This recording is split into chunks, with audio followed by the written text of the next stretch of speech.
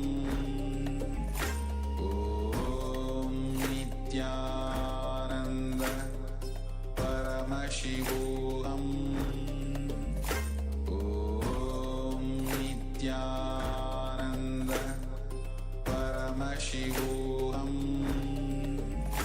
Om Nityananda Paramashivoham Om Nityananda Paramashivoham Om Nityananda Paramashivoham Om Nityananda Paramashivoham Om Nityananda Paramashivoham Om Nityananda Paramashivoham Om Nityananda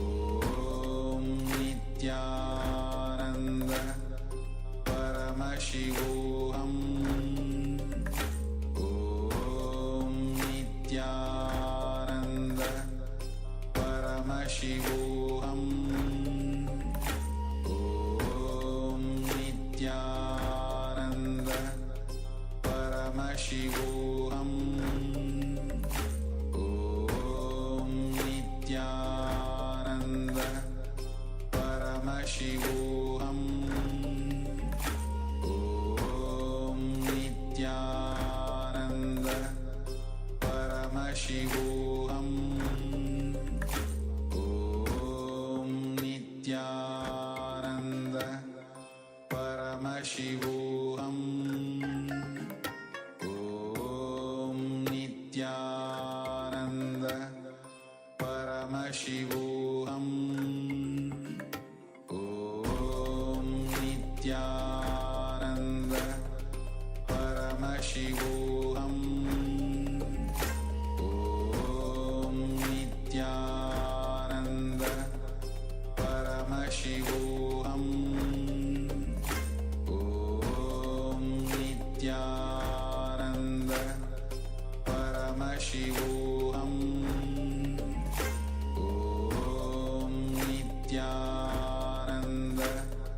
Paramashivoham Om Nityananda Paramashivoham Nityanam everyone. All of you can relax now.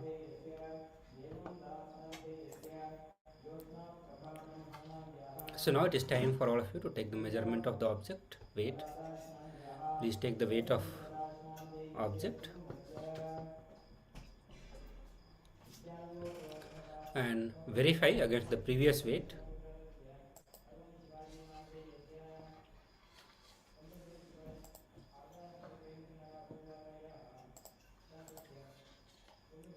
And we'll also moving to the next session where Supreme Pontiff of Hinduism will be giving us more deeper understanding on feeling belittled, as we are learning today the science of manifesting wealth, and we are going through various different cognitions which will help all of us to manifest the wealth in our life. So while you share your experience of power manifestation, we'll continue with the discourses from the Supreme Pontiff of Hinduism.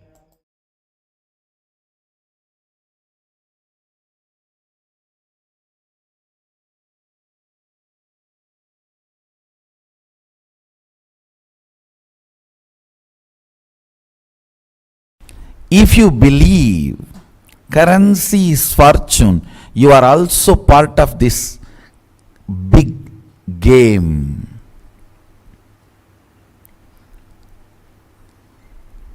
Your ignorance and illusion can not only cause damages to you, it can cause damage to everyone, to the world. Understand? For every idea you spend your time, you are voting for it to live long. If you are spending your time for the concept called currency, you are voting it to live long.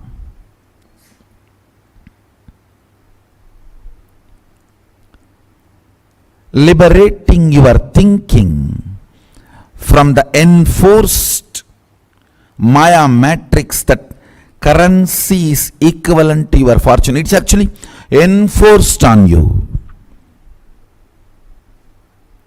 Liberating yourself from that enforcement, freeing yourself from that Maya matrix, thought current prison, is the first step for attracting fortune. Understand, I am not interested in social revolution and rebel. No, I am not talking about all these great truths to make you guys rebels. I am interested in giving a breakthrough to your consciousness.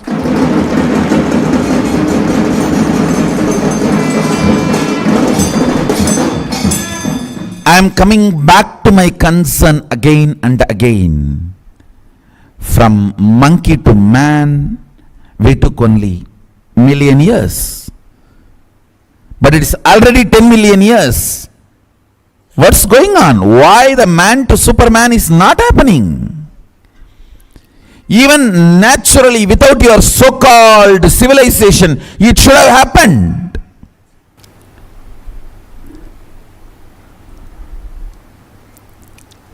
So many bondages and prisoning ideas are put on you, which is not letting you to have superconscious breakthrough.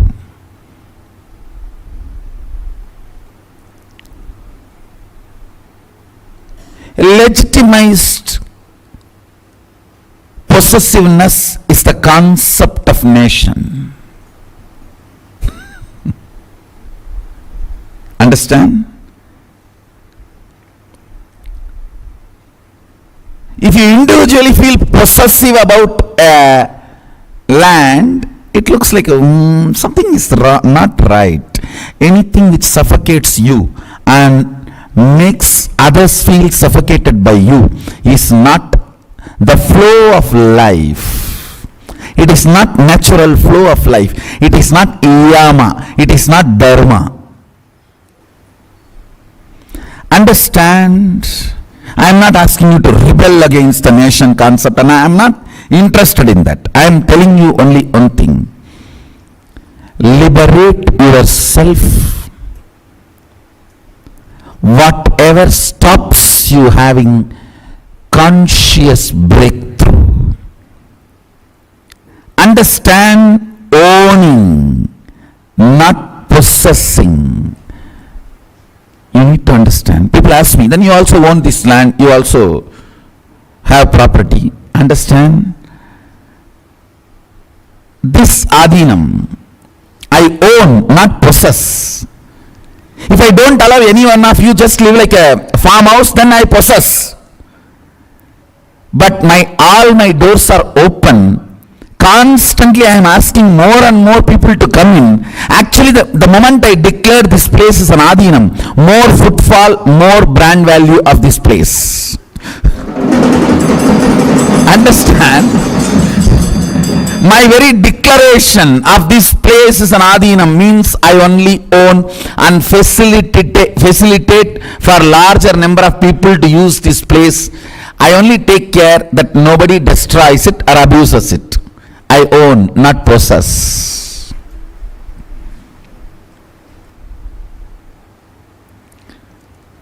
First thing,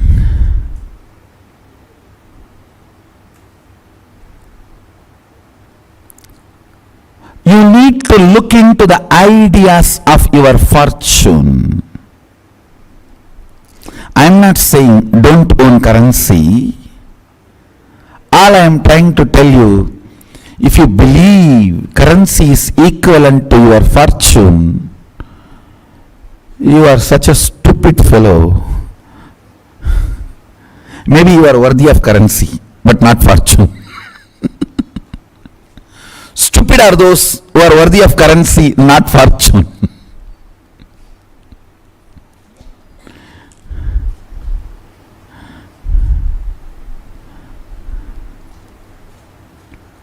na karmana, not by your actions, na prajaya, not by your inheritors, dhanena, not by which can be passed on to others, the possession.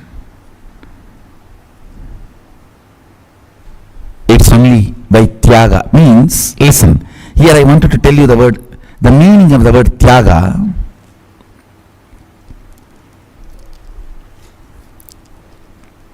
Ability to retain your determination in spite of all the complexities and complications a collective mind tries to put you to bind yourself and break you down is tyaga.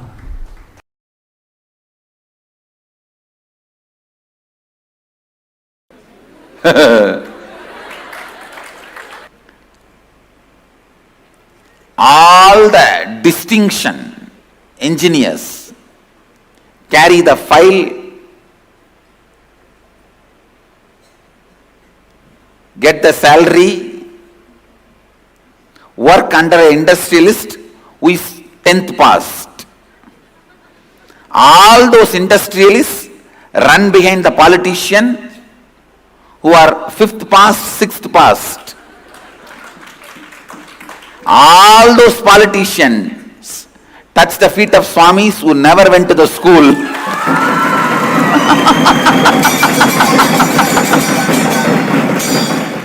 And succeeded in the life, understand?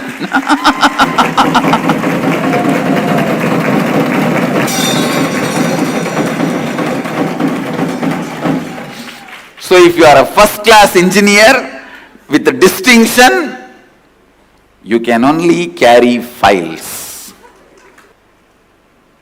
Forget about this stupid education mania. India is suffering with this stupid education mania. And that stupid education also created by that to produce clerks. See, British wanted large number of clerks. So the clerk creating education they created in India and made so much of craze. So all the middle class, lower middle class parents of India, their only dream is give education to my son and push him into the well. Whether he survives or dies, that I don't care.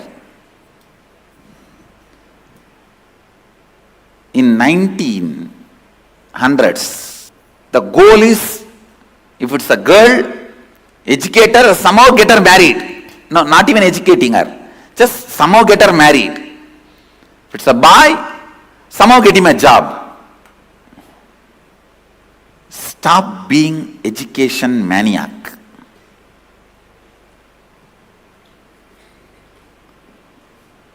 How thousands and thousands of kids, I can say lakhs of kids, their mind is irreparably damaged due to examinations and the tortures given by the school teachers and parents,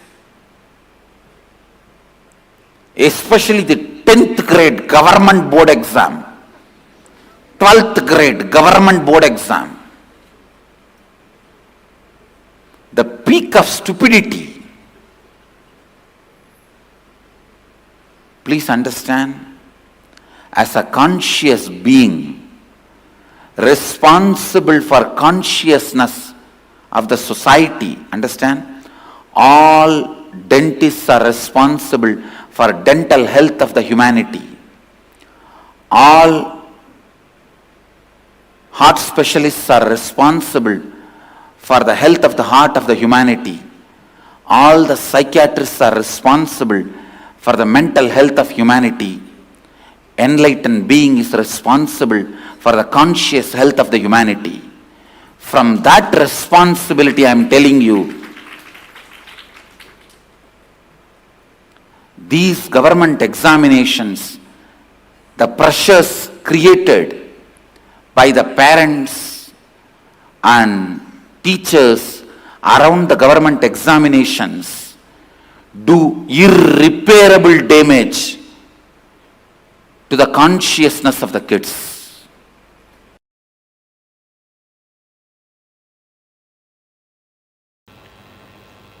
The first foremost incompletion you develop is identifying you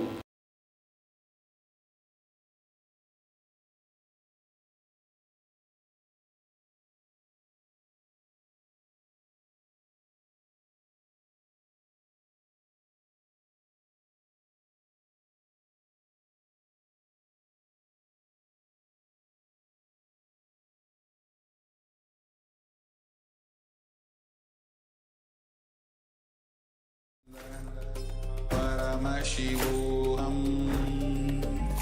Om Nityananda Paramashivoham Om Nityananda Paramashivoham.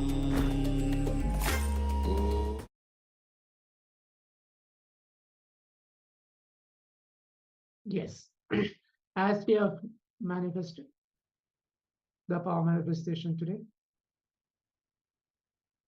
and finished listening to the Supreme Pontiff of Hinduism, let's enter into the internalization exercise. In the meantime, if any participants have anything to share, any powerful cognitions, any understandings that you wanted to share to the acharyas, please go ahead and leave your comment as well on the Zoom chat before we move on to the internalization exercise.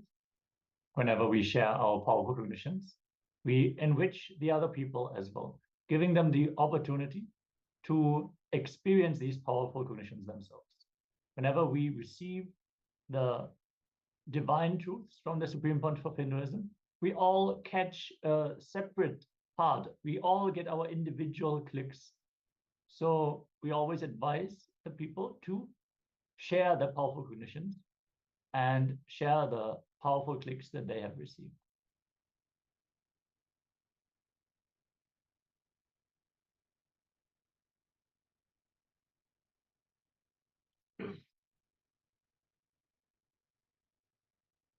Let's enter now into the internalization exercise.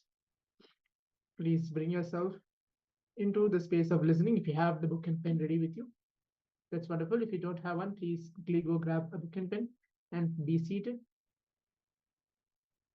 As we're going to have the internalization exercise about what is wealth as per Hinduism and to bring completion with the ideas of money that we carry. Here Swamiji beautifully tells that wealth is not something outside you, it is extension of you. What you feel about life, what you feel about you, all these ideas only decide whether wealth is going to be around you or not. In Brihadaranyaka Upanishad, chapter 2, it tells that verily not for the sake of wealth, my dear, is wealth loved, but it's loved for the sake of the self.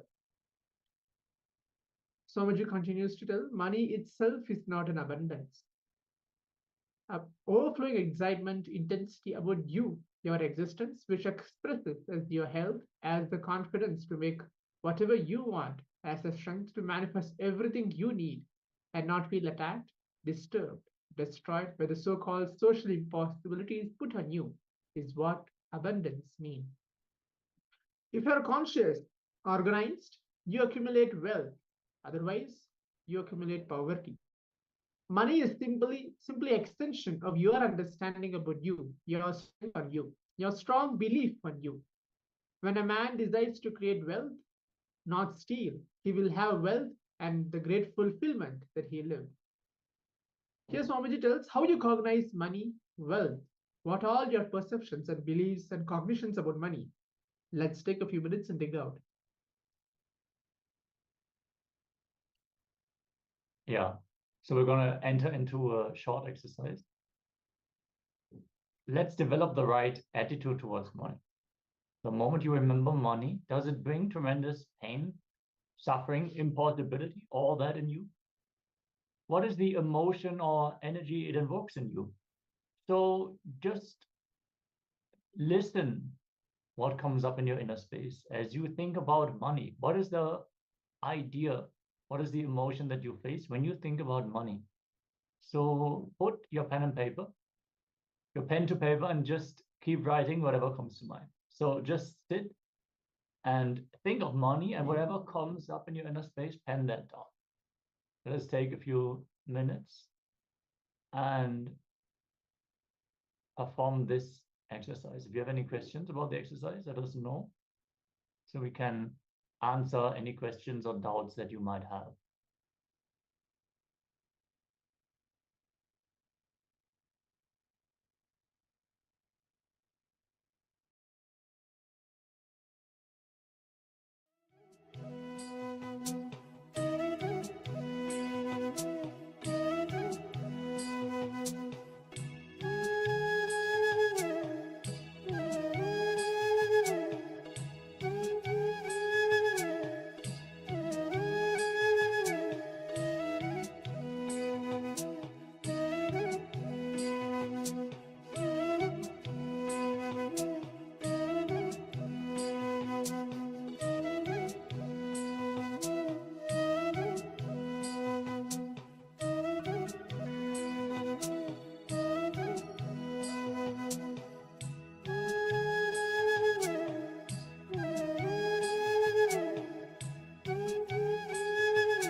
Yes. We're now going to dive deeper into the completion with wealth by looking into complicating, contradicting, and conflicting ideas and desires that we carry towards money. So, for example, conflicting desires. In the morning, you feel like you want to work, make $1 billion, and become a big boss of a company. But in the evening, you feel like dropping everything and going and lying down on the beach, having vacation. One side, you enjoy the busy life. The other side, your mind just wants to get rid of everything. That is conflicting desires. Self-contradicting desires. You're contradicting yourself within one statement is an example of self-contradicting desires. For example, my headache should get cured. The more and more number of times you tell my headache should get cured, my headache should get cured, you are strengthening your headache inside, because any word repeated more and more number of times inside is going to become strong inside. So in one sentence, you are contradicting yourself.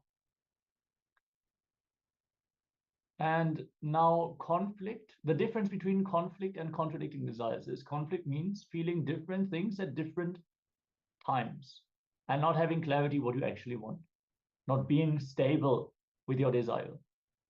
In the morning, you want one thing, and in the evening, you want a completely opposite thing. Contradicting means at the same time giving life to both energies. Yes. And complicating desires. Complication means you don't even know why you are doing it. You just complicate things. For example, if you talk to your spouse about this problem now, it will be solved. But you think, why should I talk to him? Let him first smile at me. What is the hurry now? I will talk day after tomorrow. Complicating things which can be easily sorted out. Like this, we are now going to look into these aspects regarding to money. Now write down all the desires you have related to money in all the three forms: earning money, spending money, and saving money. For each of these desires, identify if you have any conflicts or contradictions or complication. Clearly describe it. Make a list of conflict-free, contradiction-free, complication-free desires you have in all the three aspects of wealth: earning, saving, and spending. If you need to refresh your understandings about each of these three aspects, conflicting desires, contradicting desires, and complicating desires, you just let us know in the chat and we will attend to your question. For now, let us enter into the first step of this process. Make sure you take your time and sincerely look in. If you need an extension of time, you can always let us know. Look in and manifest the wealth that you want to create. Let's begin.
Yes, so now as we completed the internalization exercise,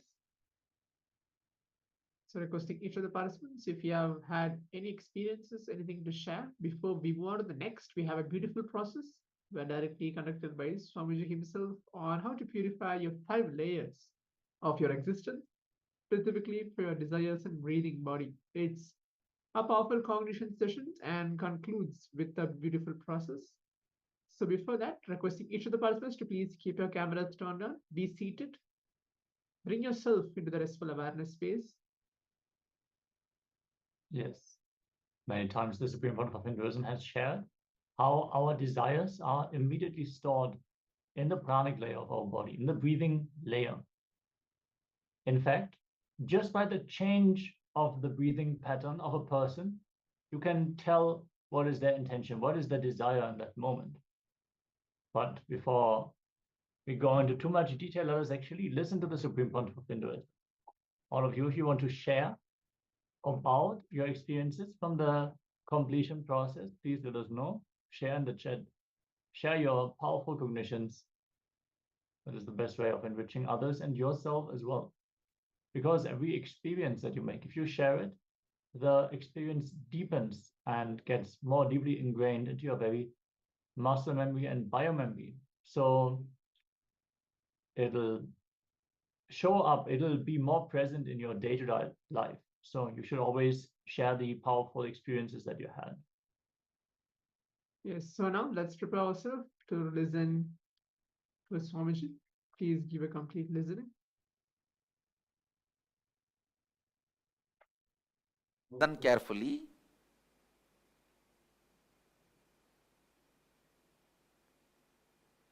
Your desires are your life.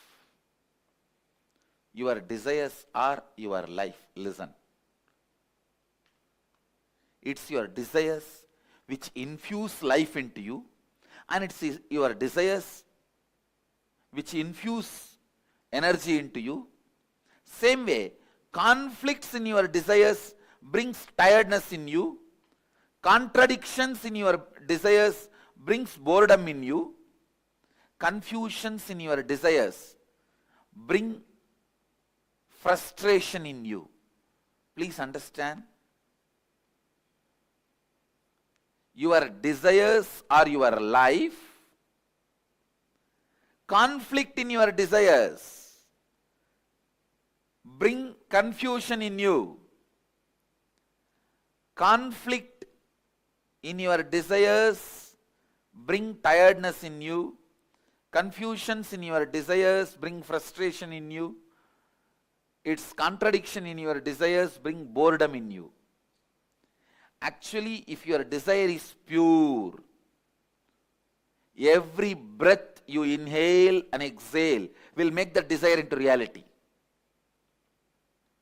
When your desires have conflict, confusion, and contradiction, every breath brings tiredness, boredom, frustration in you. Every breath is like a air blower into balloon. Your desires are the shape of the balloon. If the shape of the balloon is Tom and Jerry, when you blow the air, you will have Tom and Jerry. Conflict, constant conflict.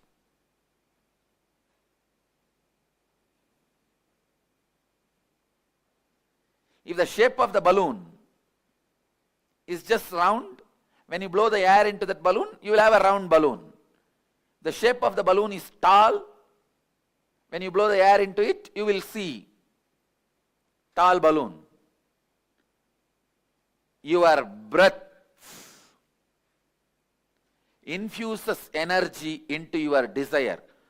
So the one and only thing you need to do in your life is not giving up desire, but removing the conflicts, confusions, contradictions in your desires.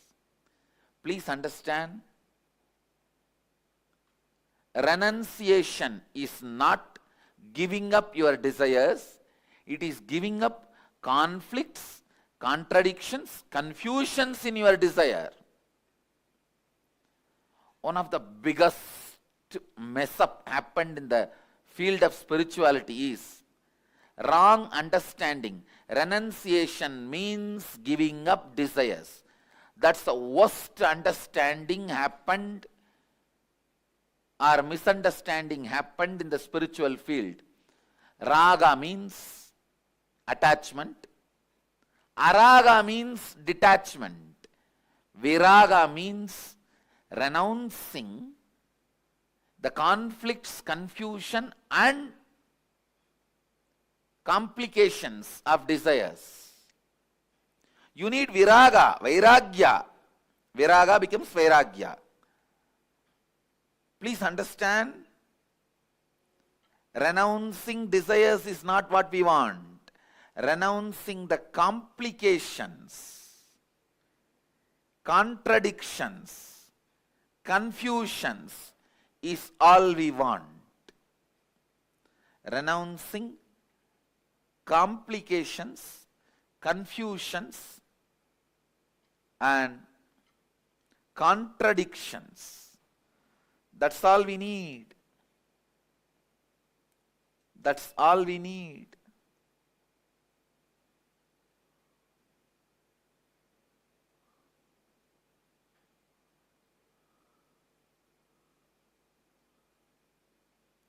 First thing we need to do, identify the contradicting, conflicting and complicating desires. What all the desires you have which contradicts, conflicts, complicates. First, conflicting desire means having a desire which conflicts itself. In the one statement itself, you will create a conflict and wrong energy. I'll give you an example. Somebody has a headache. He goes on repeating, I want to get rid of headache. I want to get rid of headache. When you repeat this again and again, this statement itself will keep the headache alive. Because every time you are remembering headache, when you utter the word headache, the headache becomes stronger and stronger in you. The real word you need to repeat inside is, I should become healthy. My head should become healthy. See, the words you repeat inside you are equivalent to food you take every day. Suddenly, overnight, nobody is going to become obese.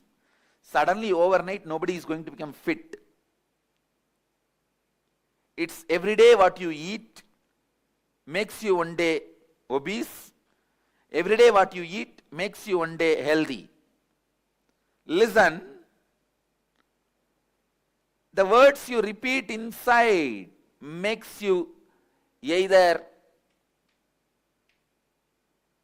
frustrated or spiritually awakened. The conflicting words you go on repeating inside you takes away the possibility you have for yourself.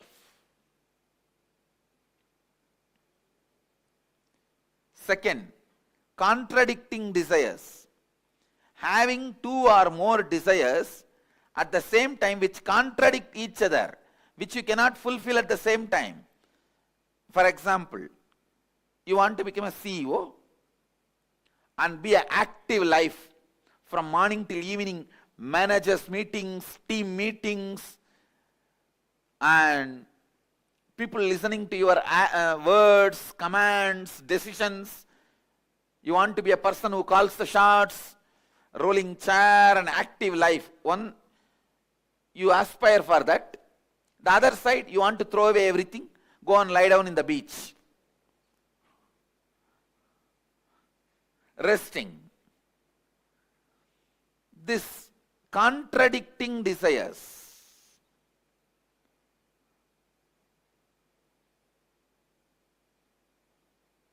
same way. Third, complicating desires means having a desire which gets complicated without direct understanding and right clarity.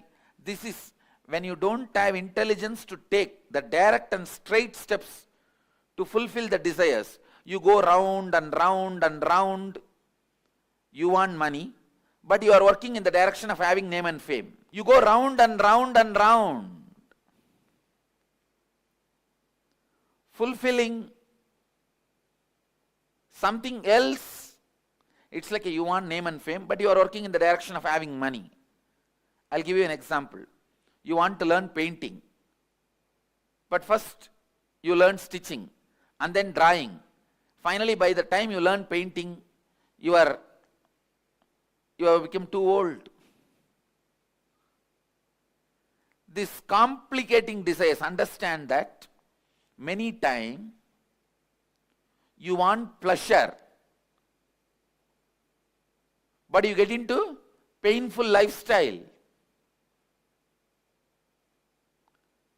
It's like the joy you enjoy when you are romancing and dating. You want that permanently and you get married. That's it. I think this example everyone understands. If you are getting married for the sake of retaining the joy you experience while you are romancing and dating, that can be a very apt example of complicating desires.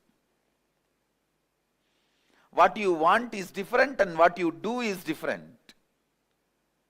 End up in complication. Now, please sit and dig out the contradicting desires, conflicting desires, and complicating desires you have. Cleansing the pranamaya kosha. And please start digging out these patterns and engrams. Now, again, awakening your Kundalini Shakti, infusing into your pranamaya, breathing layer, will make you get out of these conflicting, confusing, contradicting patterns. Please understand, whenever you become powerless in front of a desire, that becomes conflict, that becomes confusing, that becomes complicating. Listen carefully. Whenever you become powerless in front of your desires, those are the moments the conflicting, contradicting, confusing knots are created in your desire pattern. So naturally those knots does not allow the fulfillment or completion of your desires. Now, one by understanding and completing, second by awakening your Kundalini Shakti. In both ways, I'll help you to overcome these complications, conflicts and confusions. This Kriya we are going to do, the process we are going to do now, is a very powerful process to awaken your Kundalini and your pranic layer so that you can be free from all this conflict, confusion, complications of your desires. So listen, the first step. Listen to the first step. Inhale as slowly as possible. Hold as long as possible. Exhale as slowly as possible. Hold your lungs empty as long as possible. Listen. Inhale as slowly as possible, comfortably. Hold as long as possible, comfortably. Exhale as slowly as possible, comfortably. Keep your lungs empty as long as possible, comfortably. If you already have high blood pressure, any problem in the lungs, any heart disorders, any other serious illness, please do not do this Kriya. Others, do it very sincerely, as much as you are comfortable. Let's start the process. During the process, you should be standing. Please stand up.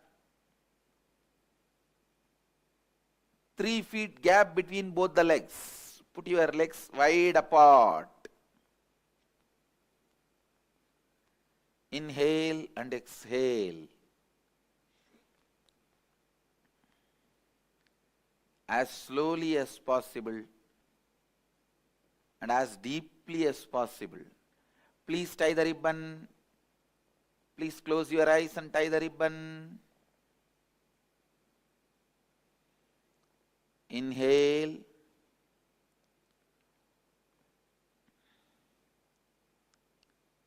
As slowly as you can.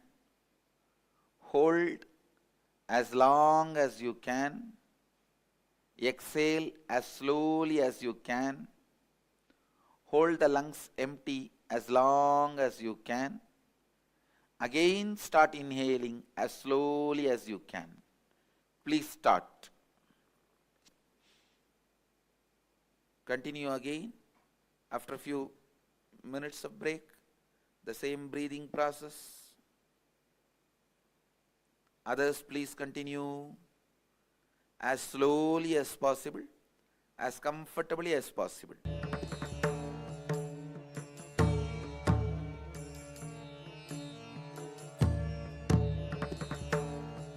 Relax.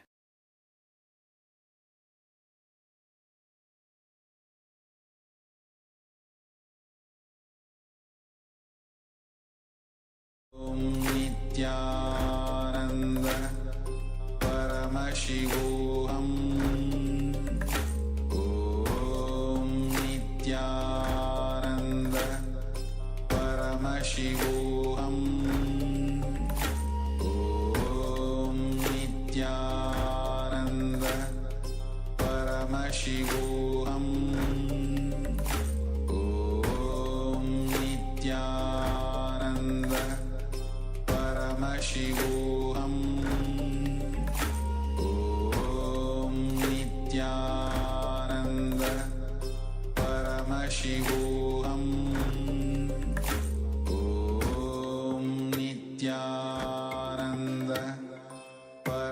Paramashivoham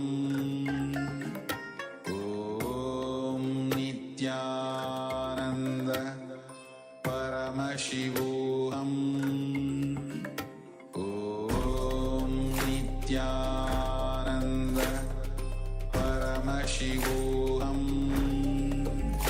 Om Nityananda Paramashivoham Om Nityananda Paramashivoham Om Nityananda Paramashivoham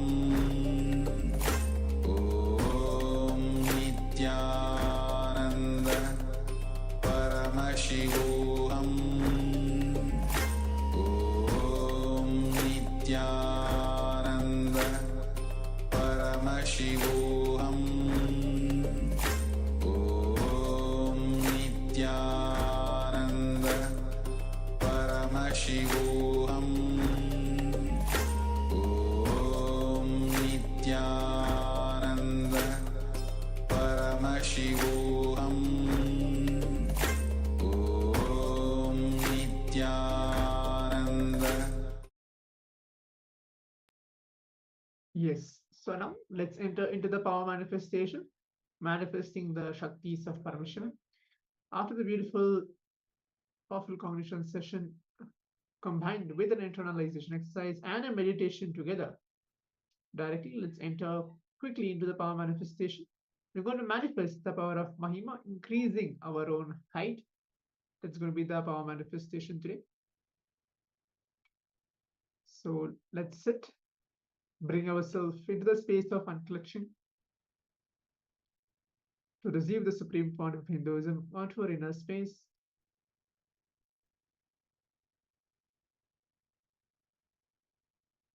Make sure you measure your height. If you know your height already, that's wonderful. Please note it down. If you are like, for example, 5.8 inch or 5.9 inch, just note the height down. Connect with the Supreme Pontiff of Hinduism now by chanting the Mahavakya Om Nityananda Paramashivoham for next few minutes and declare the change of height which each of us want to manifest in our life. Let's begin now. Paramashivoham Om Nityananda Paramashivoham Om Nityananda Paramashivoham Om Nityananda Paramashivoham Om Nityananda Paramashivoham Om Nityananda Paramashivoham Om Nityananda Paramashivoham Om Nityananda Paramashivoham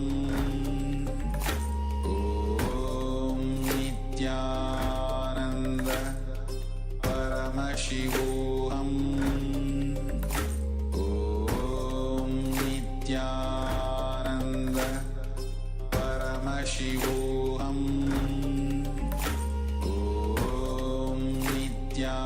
Om Nityananda Paramashivoham Om Nityananda Paramashivoham Om Nityananda Paramashivoham